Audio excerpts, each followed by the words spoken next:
Assalamualaikum warahmatullahi wabarakatuh. Selamat pagi, kami dari kelompok 9 akan menjelaskan tentang supply chain management dan customer relationship management. Anggota kami terdiri dari Muhammad Alif Iqbal, Muhammad Zaharuddin Yusuf, dan Ika Nurindasari. Kita akan membahas tentang SCM, yaitu Supply Chain Management atau yang biasa kita sebut dengan manajemen rantai pasok. Nah, jadi SCM ini adalah pendekatan manajemen yang bertujuan untuk mengintegrasikan seluruh aktivitas dan entitas yang terlibat dalam proses penciptaan nilai, mulai dari pemasok bahan mentah, produsen, distributor, hingga pelanggan akhir. Jadi, SCM ini adalah sistem yang mengelola aliran bahan baku, informasi, dan produk akhir dari hulu ke hilir dengan tujuan meningkatkan efisiensi operasional dan menciptakan keunggulan kompetitif. Nah, di sini ada beberapa tujuan utama. Jadi yang pertama, SCM berfungsi untuk meningkatkan efisiensi operasional. Jadi SCM ini dapat mengoptimalkan penggunaan sumber daya, antara lain bahan baku, waktu, tenaga kerja, dan juga transportasi. Kemudian, peningkatan efisiensi operasional ini juga bermanfaat untuk mengurangi duplikasi proses dan hambatan informasi antar departemen. Kemudian dapat juga menjamin proses produksi dan distribusi berjalan cepat dan tepat waktu. Kemudian tujuan yang kedua yaitu menurunkan biaya dan waktu siklus produksi. Jadi SCM ini dapat membantu mempersingkat waktu antara pemesanan bahan baku hingga produk diterima oleh pelanggan. Jadi dengan adanya integrasi sistem informasi, perusahaan dapat mengurangi biaya inventory, biaya pengiriman, dan juga biaya produksi. Kemudian yang ketiga adalah tujuan dari SCM adalah untuk memperkuat hubungan pelanggan atau customer intimacy. Jadi SCM yang efektif ini dapat menjamin produk tersedia saat pelanggan membutuhkan atau on-time delivery. Kemudian dengan adanya integrasi data pelanggan, perusahaan dapat memahami pola permintaan dan memberikan pelayanan yang lebih personal. Kemudian SCM juga dapat mendukung pelanggan sebagai pusat strategi rantai pasok. Kemudian tujuan yang keempat yaitu meningkatkan kolaborasi dan transparansi antar mitra. Nah, SCM ini dapat menghubungkan perusahaan dengan pemasok, distributor, dan pelanggan melalui platform digital bersama. Informasi seperti permintaan, stok, jadwal pengiriman, dan status pesanan dapat dipantau secara real-time. Kemudian kolaborasi yang baik ini dapat menciptakan hubungan jangka panjang yang berbasis. Kemudian tujuan yang kelima adalah meningkatkan adaptabilitas dan ketahanan rantai pasok atau resilience. Jadi SCM ini harus mampu merespons perubahan mendadak seperti fluktuasi, permintaan, gangguan logistik, atau krisis global. Nah, dengan adanya sistem terintegrasi, maka perusahaan dapat menyesuaikan strategi produksi dan distribusi dengan cepat. Nah, selanjutnya adalah komponen utama dari supply chain.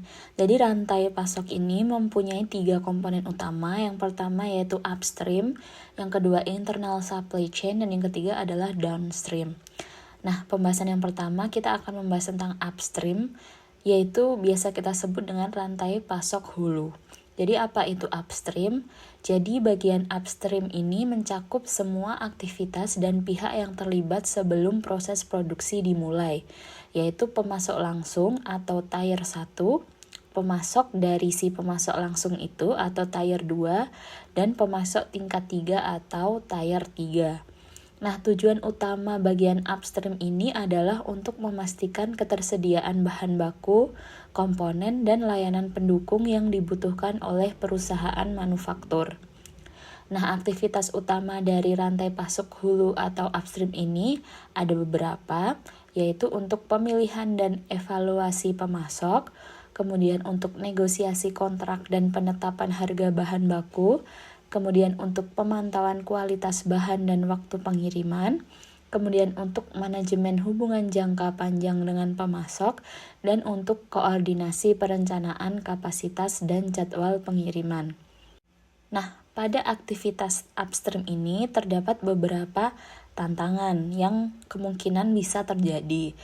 Antara lain yang pertama yaitu bisa terjadi keterlambatan pengiriman bahan dari pemasok global, terus ada juga ketergantungan terhadap satu sumber bahan atau single sourcing, kemudian ada perbedaan standar kualitas antar negara, dan ada kemungkinan ketidakstabilan harga bahan mentah di pasar global.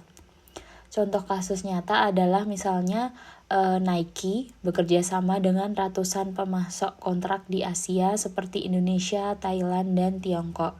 Nah, setiap pemasok itu memiliki jaringan sub-supplier yang memasok bahan seperti karet sintetis, benang, dan kulit. Nah, jadi koordinasi yang baik di bagian upstream ini sangat penting untuk memastikan produksi berjalan lancar tanpa adanya kekurangan bahan. Nah, komponen dari supply chain yang kedua adalah internal supply chain atau rantai pasok internal.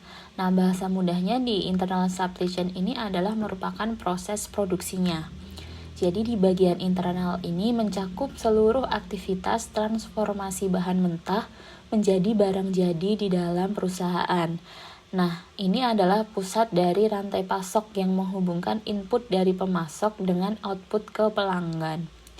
Nah, aktivitas utamanya ada beberapa, yaitu ada manufaktur dan produksi yang meliputi proses perakitan, pengolahan, dan pengemasan produk. Kemudian ada juga manajemen persediaan internal yang meliputi pengendalian bahan baku, barang setengah jadi, dan barang jadi. Kemudian ada juga perencanaan produksi atau production planning yang mencakup penjadwalan, kapasitas mesin, dan juga tenaga kerja. Kemudian yang keempat ada kendali mutu atau quality control yang memastikan produk memenuhi standar yang ditetapkan. Kemudian ada juga pemeliharaan fasilitas produksi yang menjaga efisiensi operasional dan mengurangi downtime. Nah, di bagian ini ada beberapa tantangan yang dapat terjadi. Yang pertama adanya fluktuasi permintaan yang mempengaruhi jadwal produksi. Kemudian adanya ketidaksesuaian antara kapasitas produksi dan kebutuhan pasar. Kemudian ada juga keterbatasan sumber daya baik dari bahan, mesin, ataupun tenaga kerja. Dan kemudian ada kemungkinan integrasi sistem informasi antar departemen, yaitu antara departemen produksi, pembelian, maupun keuangan. Nah, contoh nyatanya itu perusahaan kayak Toyota dan Unilever itu menggunakan sistem Enterprise Resource Planning atau ERP untuk mengintegrasikan semua aktivitas di bagian internal rantai pasok, mulai dari perencanaan bahan hingga distribusi.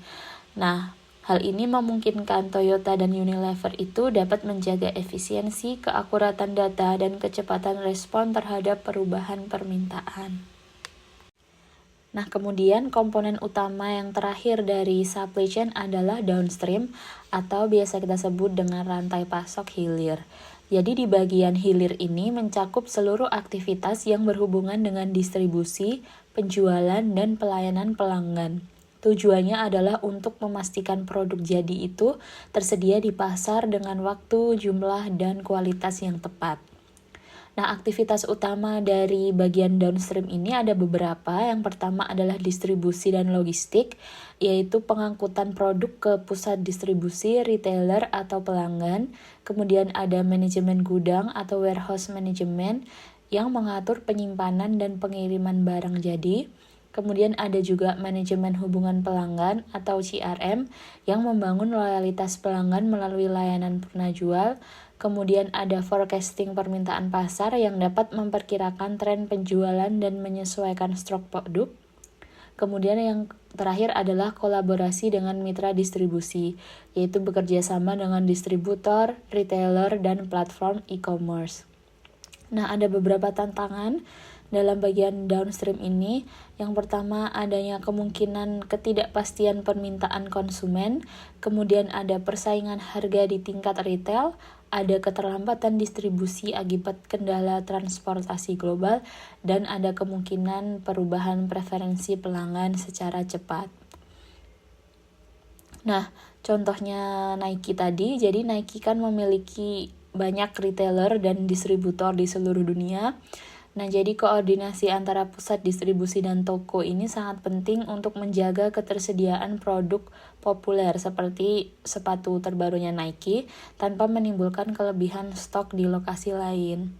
Jadi Nike menggunakan sistem web-based SCM agar retailer itu dapat mengakses data stok dan jadwal pengiriman secara real time. Nah, ketiga komponen utama dari supply chain tadi, upstream, internal, dan downstream ini tidak bisa dipisahkan. Jadi kinerja SCM yang optimal ini hanya tercapai bila aliran informasi, barang, dan keuangan berjalan sinkron di seluruh rantai. Jadi pada intinya, informasi dari downstream atau permintaan dari pelanggan itu akan diteruskan ke internal supply chain untuk menyesuaikan produksi. Kemudian hasil produksi dari internal tadi akan diteruskan ke downstream untuk distribusi dan pelayanan pelanggan. Nah, si upstream suppliers ini akan menyesuaikan pengiriman bahan berdasarkan jadwal produksi aktual yang dihasilkan dari data permintaan. Nah, ini adalah contoh dari rantai pasok untuk Nike. Jadi Nike kan merancang, memasarkan, dan menjual sepatu, kaos kaki, pakaian olahraga, dan aksesoris di seluruh dunia. Nah, pemasok utamanya itu adalah produsen kontrak dengan pabrik di Tiongkok, Thailand, Indonesia, Brazil, dan negara lainnya. Nah, perusahaan-perusahaan itulah yang memproduksi produk jadi Nike. Jadi pemasok kontraknya Nike itu tidak membuat sepatu dari awal. Mereka juga memperoleh komponen sepatu seperti tali, sol itu dari pemasok lain, kemudian merakitnya menjadi sepatu jadi. Nah, jadi pemasok ini pun memiliki pemasok mereka sendiri. Misalnya pemasok sol itu memiliki pemasok karet, bahan kimia, dan juga cetakan. Kemudian pemasok tali misalnya, dia juga akan memiliki pemasok sendiri, yaitu untuk benang, pewarna, kemudian ujung tali plastik. Nah, di ilustrasi ini, pemasok kontrak Nike adalah pemasok utama atau tier 1, kemudian pemasok komponen seperti pemasoknya sol dan tali adalah pemasok sekunder atau tier 2, dan pemasok bagi tier 2 adalah pemasok tersier atau tier 3. Nah, jadi di gambar ini menunjukkan entitas utama dalam rantai pasok Nike, kemudian aliran informasi ke arah upstream dan downstream untuk mengkoordinasikan aktivitas dalam pembelian, produksi, dan distribusi produk. Nah, di bagian hulu atau upstream, itu alirannya terdiri atas tier 3, tier 2, dan tier 1 suppliers, mengalir ke kontrak suppliers, kemudian ke Nike. Nah, informasi yang mengalir itu ada kapasitas produksi, tingkat persediaan, dan jadwal pengiriman, kemudian ada juga syarat pembayaran. Nah, di bagian hilirnya atau downstream, alirannya itu adalah dari Nike ke distributor, ke retailer, kemudian ke customer. Jadi informasi yang mengalir ada pesanan, permintaan pengembalian, permintaan layanan dan perbaikan, dan juga pembayaran.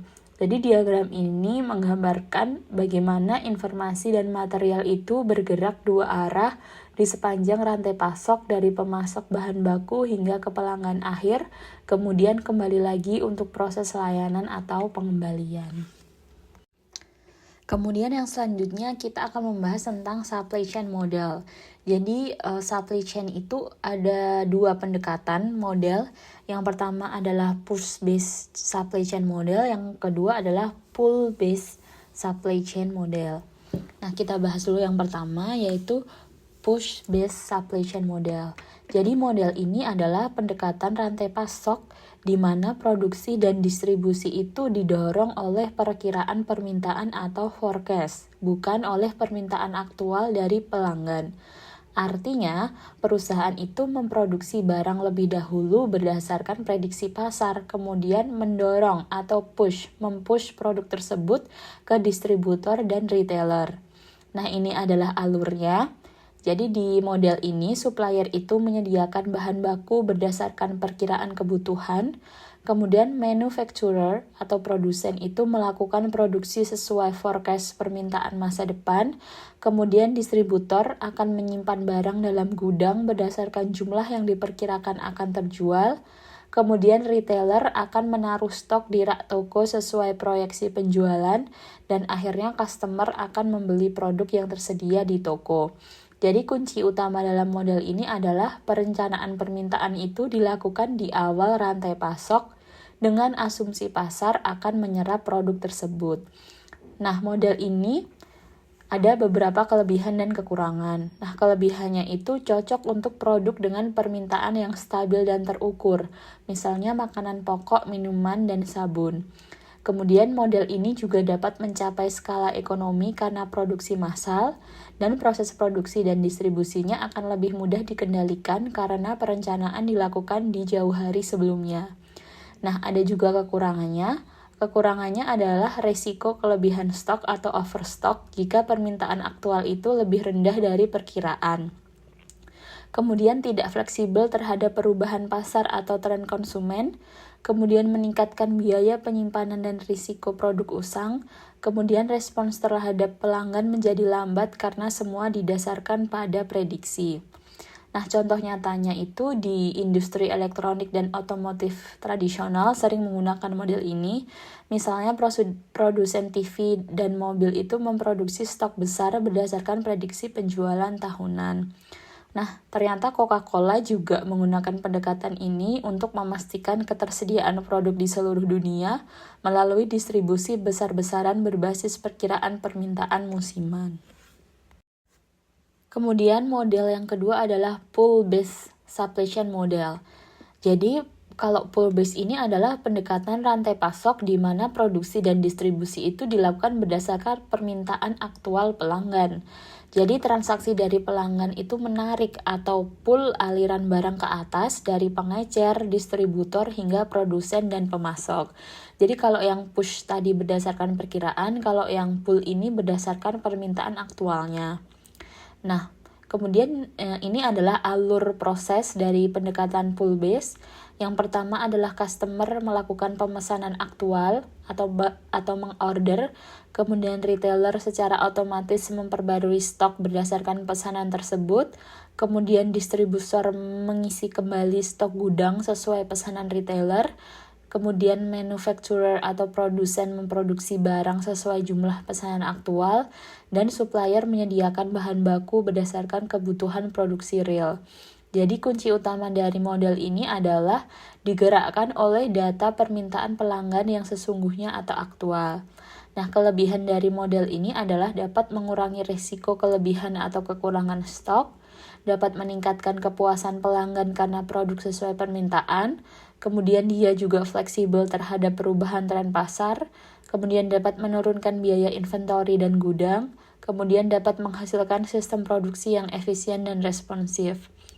Nah, kekurangannya, model ini membutuhkan teknologi informasi yang canggih agar integrasi data antar mitra rantai pasok berjalan secara real-time.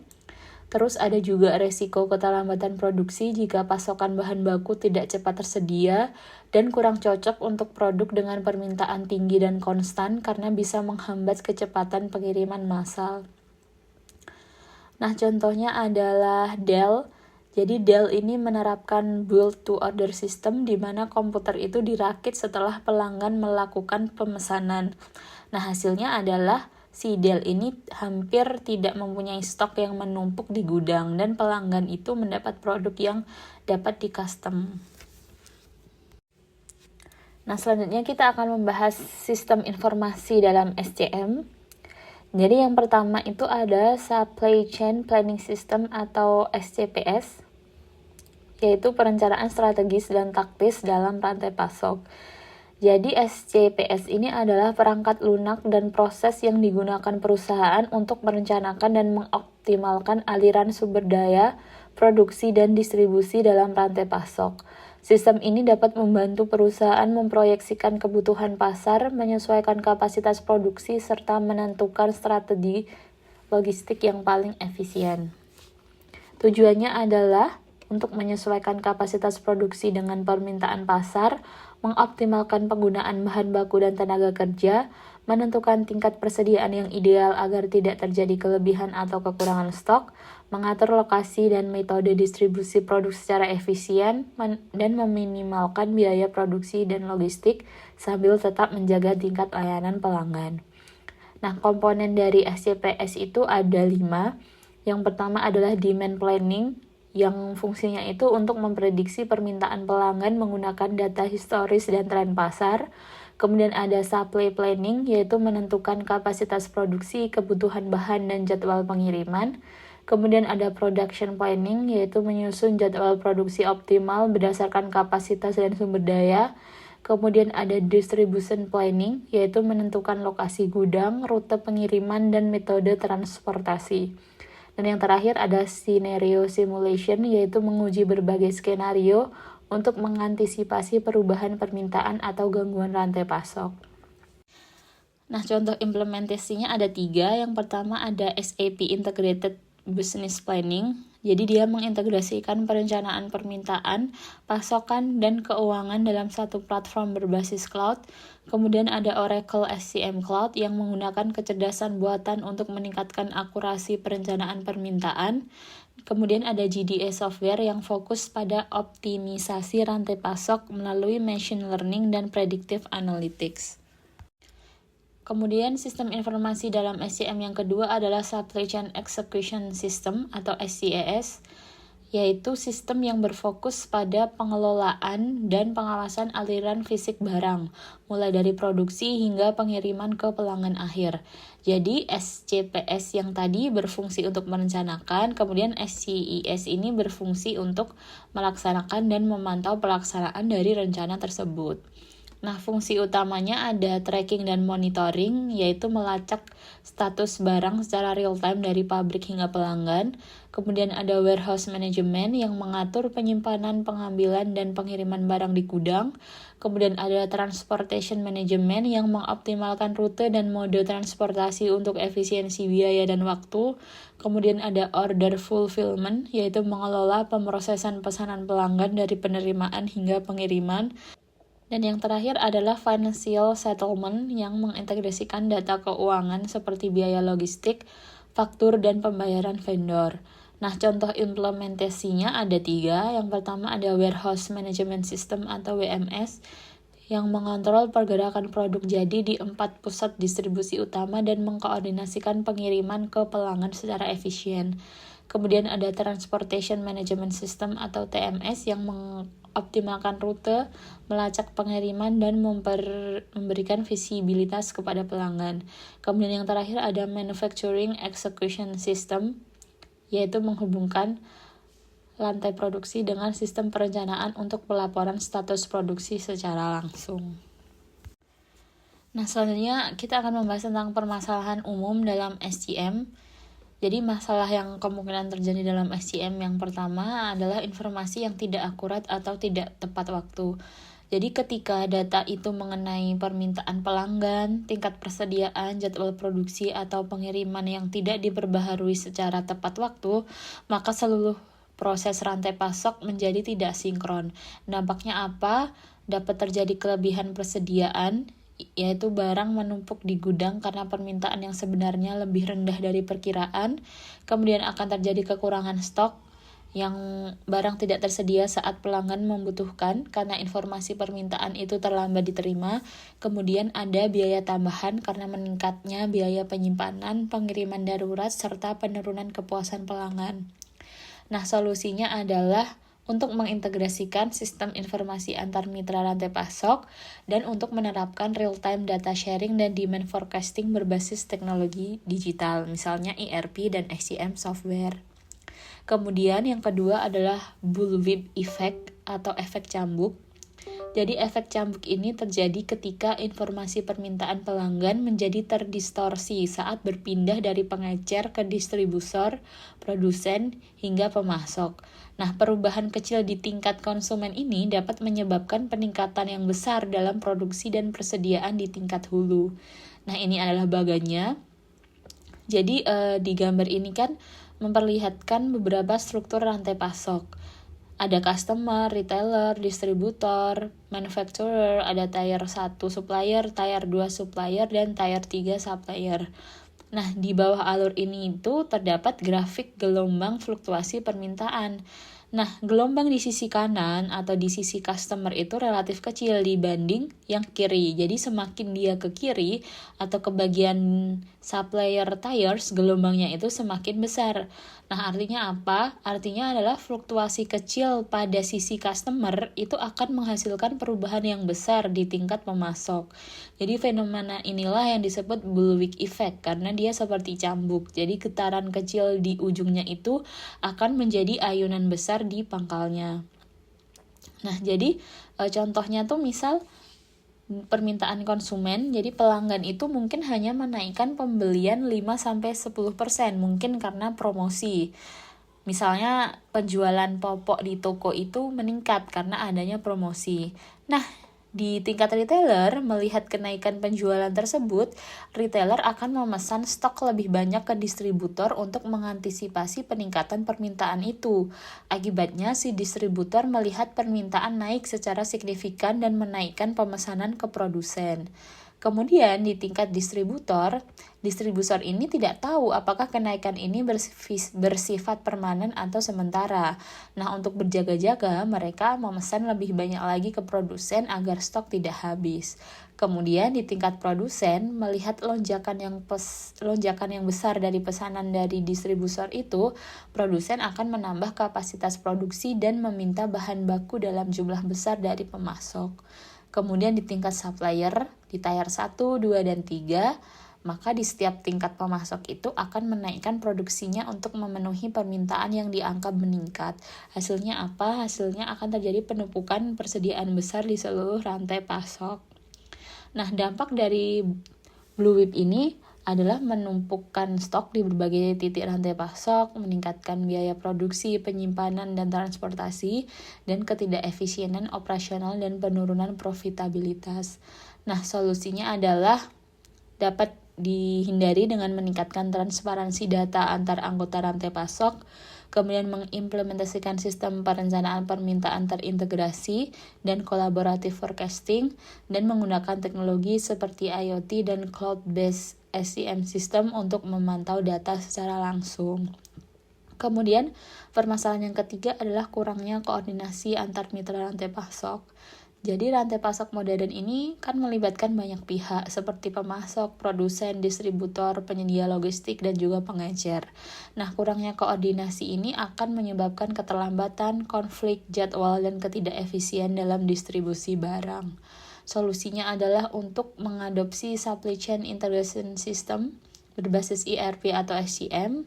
Kemudian dapat juga menetapkan strategi kolaborasi seperti vendor manage inventory atau collaborative planning, forecasting, dan replenishment.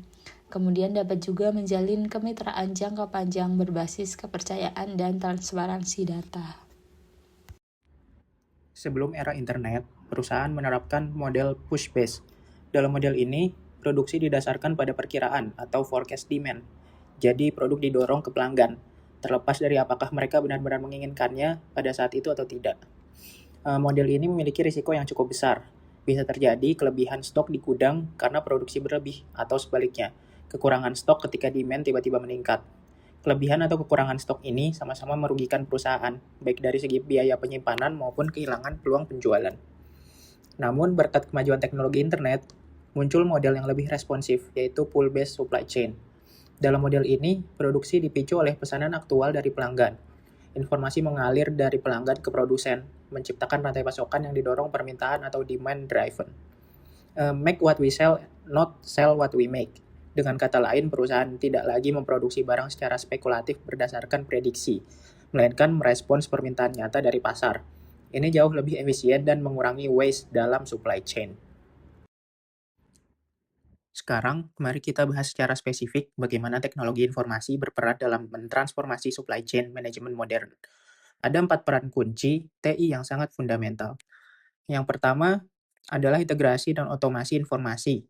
TI mengotomatisasi aliran informasi antar mitra rantai pasokan, memungkinkan mereka untuk berbagi data secara real-time. Dulu, ketika supplier harus mengirim fax atau email untuk update stok, kemudian pihak manufacturer harus input manual ke sistem mereka. Sekarang dengan TI, begitu ada perubahan stok di supplier, sistem manufacturer langsung terupdate otomatis. Ini menghemat waktu, mengurangi error, dan mempercepat response time. Yang kedua ada peningkatan visibilitas. TI memberikan kemampuan untuk memantau proses end-to-end. dari pemasok hingga pelanggan akhir. Dulu, manajer supply chain ibarat buta. Mereka tidak tahu di mana posisi barang, berapa stok di setiap titik, atau apakah ada delay dalam pengiriman. Sekarang, dengan teknologi informasi, kita punya visibilitas penuh. Kita bisa men-tracking real-time di mana barang kita berada, kondisinya bagaimana, dan kapan sampainya. Ini bukan hanya soal teknologi, tapi tentang kemampuan mengambil keputusan yang lebih cepat dan tepat. Yang ketiga ada otomatisasi proses. TI mengurangi intervensi manual, yang juga berarti mengurangi kesalahan manusia atau human error. Proses yang tadinya membutuhkan puluhan orang untuk input data, sekarang bisa secara otomatis. Procurement order bisa auto-generate ketika stok mencapai minimum level. Invoice matching juga bisa otomatis. Ini semua meningkatkan efisiensi operasional secara dramatis.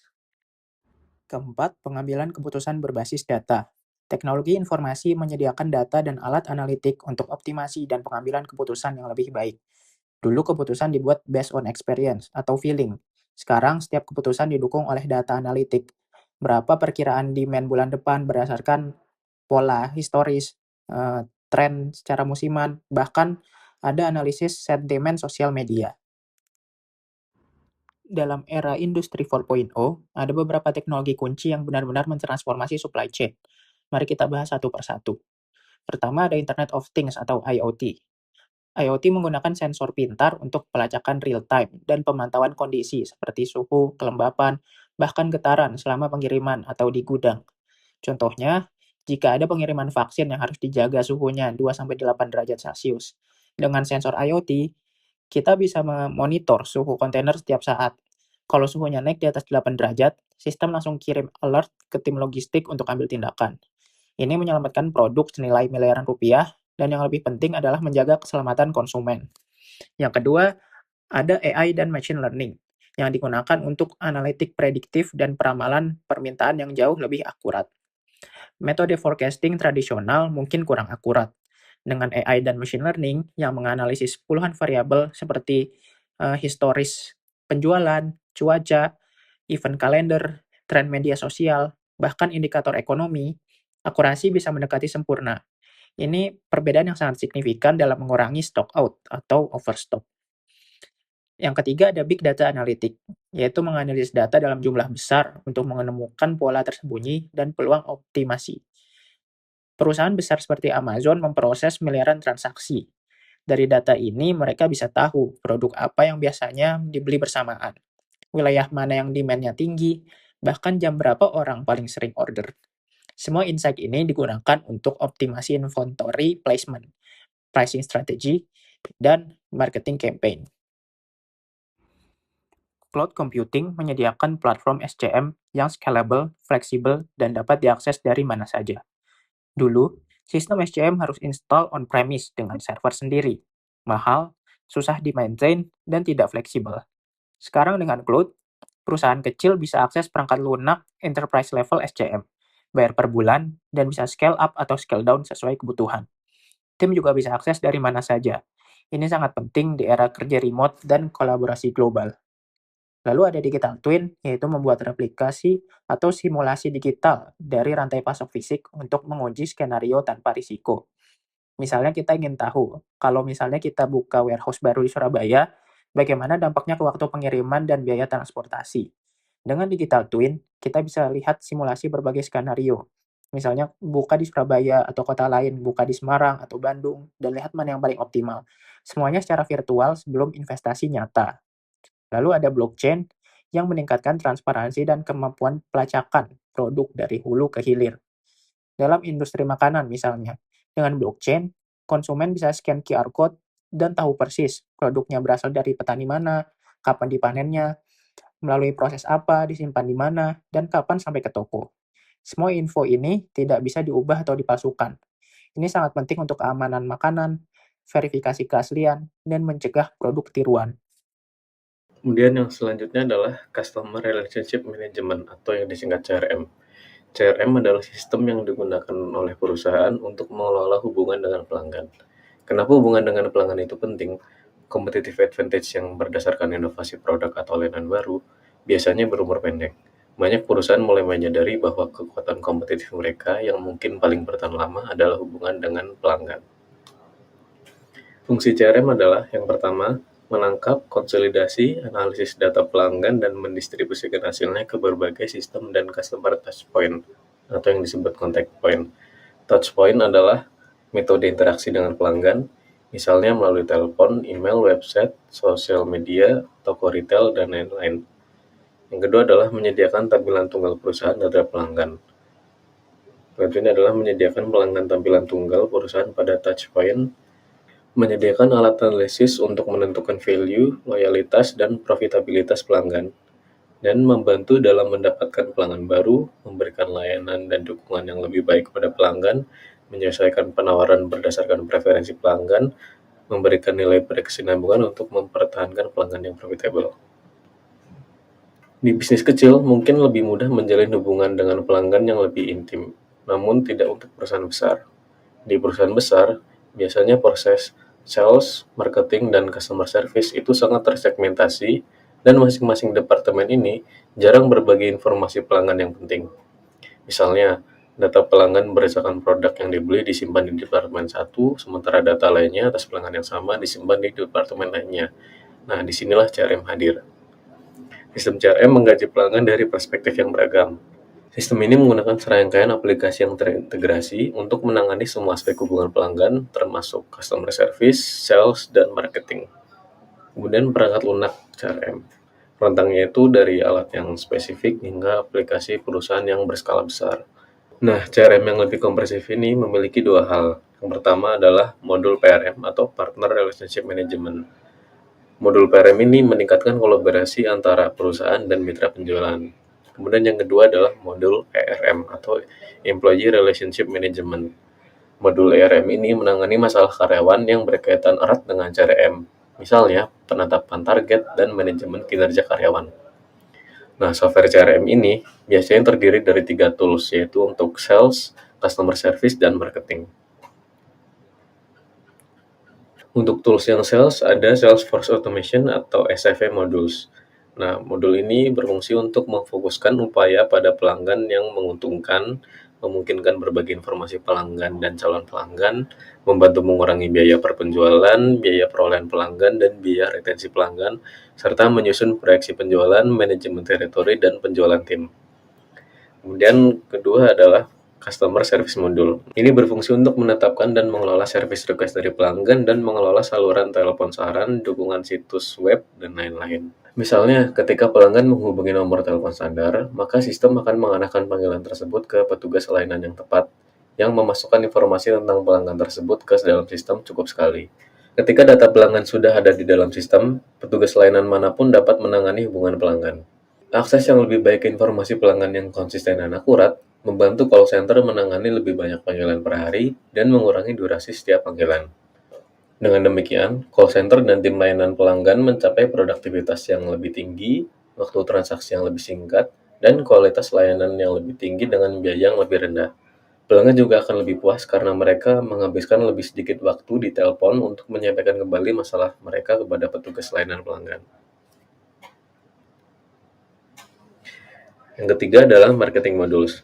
Ini berfungsi untuk merekam data prospek pelanggan, menyediakan informasi produk dan layanan, mengkualifikasi prospek untuk targeted marketing, menjadwalkan dan melacak surat pemasaran langsung atau email, dan menganalisis data pemasaran dan pelanggan yang terdiri dari mengidentifikasi pelanggan yang profitable dan unprofitable, mendesain produk dan layanan untuk memuaskan kebutuhan dan minat pelanggan yang spesifik, dan mengidentifikasi peluang cross-selling. Cross-selling adalah penawaran produk pelengkap atau tambahan kepada pelanggan.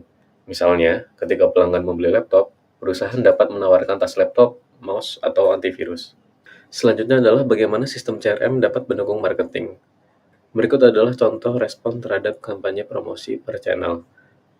Software CRM menyediakan satu titik bagi user untuk mengelola dan mengevaluasi kampanye pemasaran di berbagai channel. Selanjutnya adalah kapabilitas perangkat lunak CRM. Mayoritas produk software CRM mendukung proses bisnis dalam sales, customer service, dan marketing dengan mengintegrasikan informasi pelanggan dari berbagai sumber, termasuk dukungan untuk aspek operasional maupun analytical CRM yang akan kita bahas selanjutnya. Berikut adalah Customer Loyalty Management Process Map. Yang pertama adalah Receive Service Request.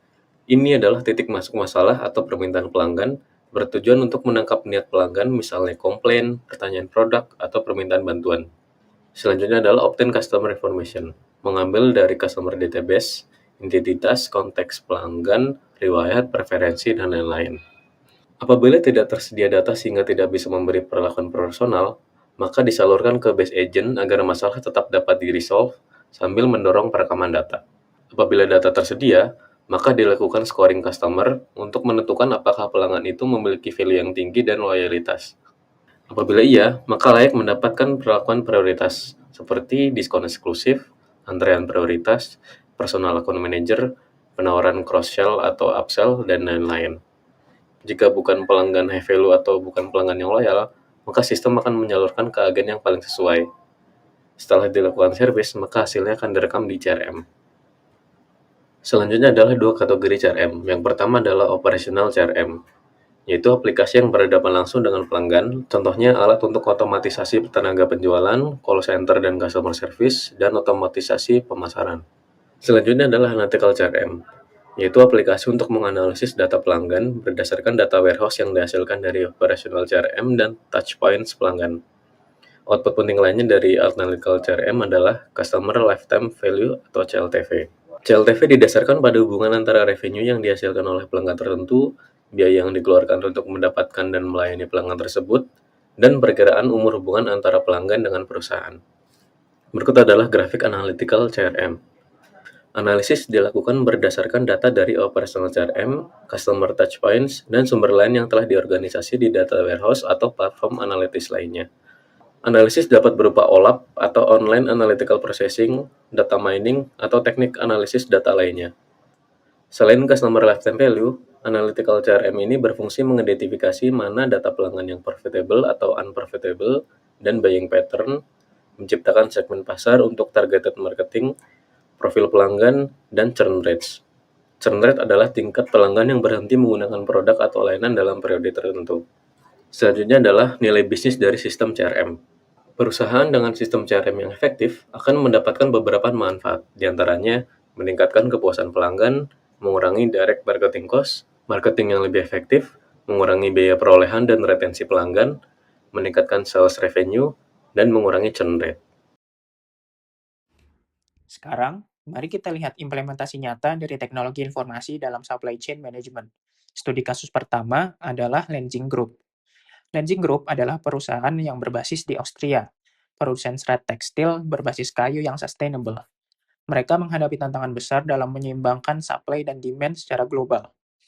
Sebagai perusahaan global dengan rantai pasokan yang sangat kompleks, mereka punya manufacturing di berbagai negara, supplier dari puluhan lokasi, dan pelanggan di seluruh dunia. Lenzing masih menggunakan spreadsheet Excel dan proses manual untuk perencanaan.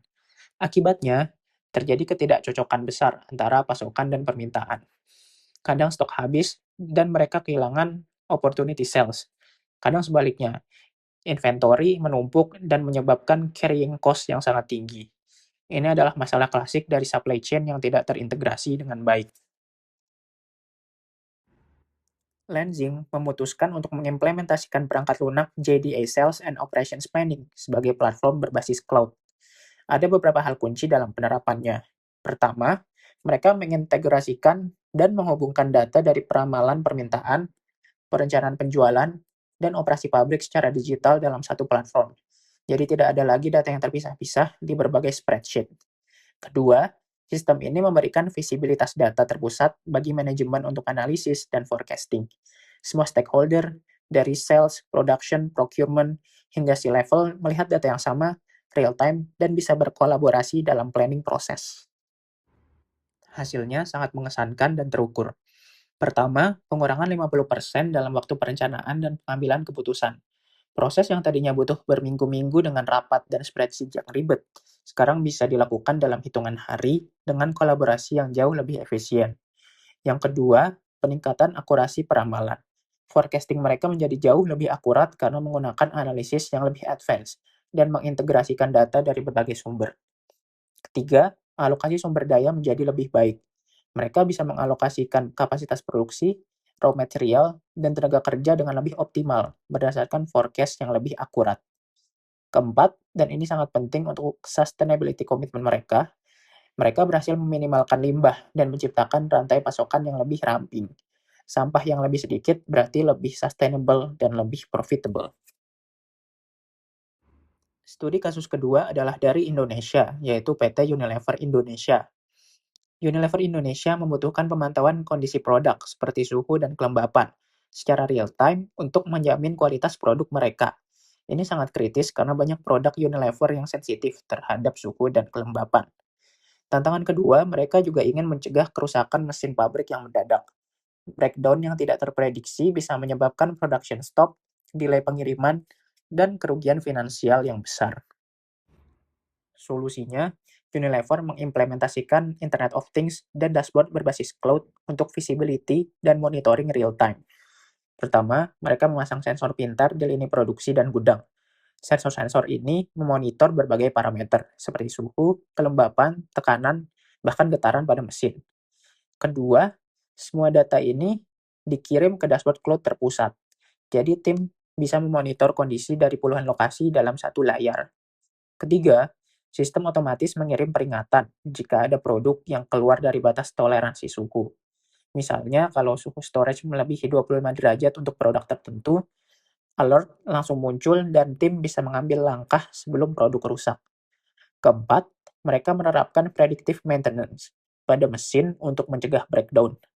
Sistem menganalisis pattern dari sensor data yang berisi getaran, suhu, jam operasi, dapat memprediksi kapan mesin perlu maintenance sebelum benar-benar terjadi kerusakan. Ini mengubah pendekatan dari reaktif menjadi proaktif. Pendekatan yang membenarkan kalau terjadi kerusakan menjadi mencegah sebelum terjadi kerusakan. Implementasi Internet of Things memberikan hasil yang signifikan. Pertama, pengurangan risiko distribusi.